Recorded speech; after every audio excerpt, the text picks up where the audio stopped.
क्या आप जानते हैं कि रक्षाबंधन क्यों मनाया जाता है? आज मैं आपको इस वीडियो में रक्षाबंधन की पौराणिक कहानियों के माध्यम से यह बताऊंगी कि रक्षाबंधन का पर्व क्यों मनाया जाता है। रक्षाबंधन की पौराणिक कहानियाँ। राजा बलि और लक्ष्मी माता की रक्षाबंधन की कहानी। धार्मिक मान्यताओं के अनुसार एक बार राजा बलि ने अश्वमेध यज्ञ कराया था। उस समय भगवान विष्णु ने बौने का रूप धारण किया और राजा बलि से 3 पग भूमि दान में मांगी। राजा बलि इसके लिए तैयार हो गए और जैसे ही उन्होंने हाँ कहा, वामन रूपधारी भगवान विष्णु ने धरती और आकाश को अपने 2 पगों से नाप दिया। इसके बाद उनका विशाल रूप देखकर राजा बलि ने अपने सिर को उनके चरणों में रख दिया। फिर भगवान से वरदान मांगा कि जब भी मैं भगवान को देखूं तो आप ही नजर आएं।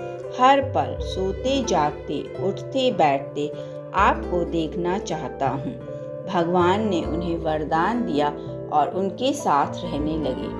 जिसके बाद माता लक्ष्मी परेशान हो गईं और नारद मुनि को सारी बात बताई। नारद जी ने कहा कि आप राजा बलि को अपना भाई बनाकर भगवान विष्णु के बारे में पूछो।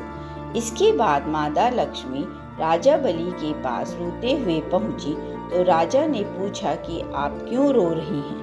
मुझे बताइए, मैं आपका भाई हूँ। यह सुनकर माता लक्ष्मी ने राजा बलि को राखी बांधी और भगवान विष्णु को मुक्त करने का वचन लिया। तभी से रक्षाबंधन का त्योहार मनाया जा रहा है। भगवान श्री कृष्ण और द्रौपदी की कथा। यह पौराणिक कथा महाभारत काल से जुड़ी हुई है। अपनी राजधानी इंद्रप्रस्थ में युधिष्ठिर ने राजसूय यज्ञ का आयोजन किया। उस यज्ञ में शिशुपाल भी उपस्थित हुआ। यज्ञ के दौरान शिशुपाल ने भगवान श्री कृष्ण का अपमान किया और श्री कृष्ण ने सुदर्शन चक्र से शिशुपाल का वध कर दिया। शिशुपाल का वध कर लौटते समय सुदर्शन चक्र से श्री कृष्ण की उंगली थोड़ी कट गई और उससे रक्त बह निकला। तब द्रौपदी ने अपनी साड़ी का पल्लू फाड़कर श्री कृष्ण की उंगली पर बांधी। उस समय श्री कृष्ण ने द्रौपदी को वचन दिया कि वह इस वस्त्र के एक एक धागे का ऋण चुकाएंगे। द्वितीय क्रीड़ा के समय जब कौरवों ने द्रौपदी के चीरहरण का प्रयास किया, तब श्री कृष्ण ने अपना वचन निभाते हुए चीर बढ़ाकर द्रौपदी की लाज की रक्षा की। जिस दिन द्रौपदी ने श्री कृष्ण की उंगली में अपना पल्लू बांधा था, वह श्रावण पूर्णिमा का दिन था और वह दिन रक्षाबंधन के रूप में मनाया जाने लगा। युधिष्ठिर की कथा। यह कथा महाभारत युद्ध के समय की है। युद्ध के दौरान एक दिन युधिष्ठिर ने श्री कृष्ण से पूछा, मुझे कोई उपाय बताइए ताकि मैं सभी संकटों के पार जा सकूं।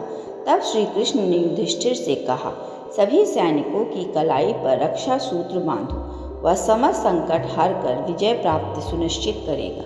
युधिष्ठिर ने वैसा ही किया और महाभारत युद्ध में विजय प्राप्त की। इस विजय में रक्षा सूत्र का भी योगदान था। जिस दिन युधिष्ठिर ने सभी सैनिकों को रक्षा सूत्र बांधा था, वह श्रावण मास की पूर्णिमा का दिन था। तब से इस दिन सैनिकों को भी राखी बांधी जाती है। देवराज इंद्र की कथा। इस कथा का उल्लेख भविष्य पुराण में मिलता है। एक बार 12 वर्षों तक अनवरत देवों और असुरों के मध्य युद्ध होता रहा। इस युद्ध में देवता गणों की पराजय हुई।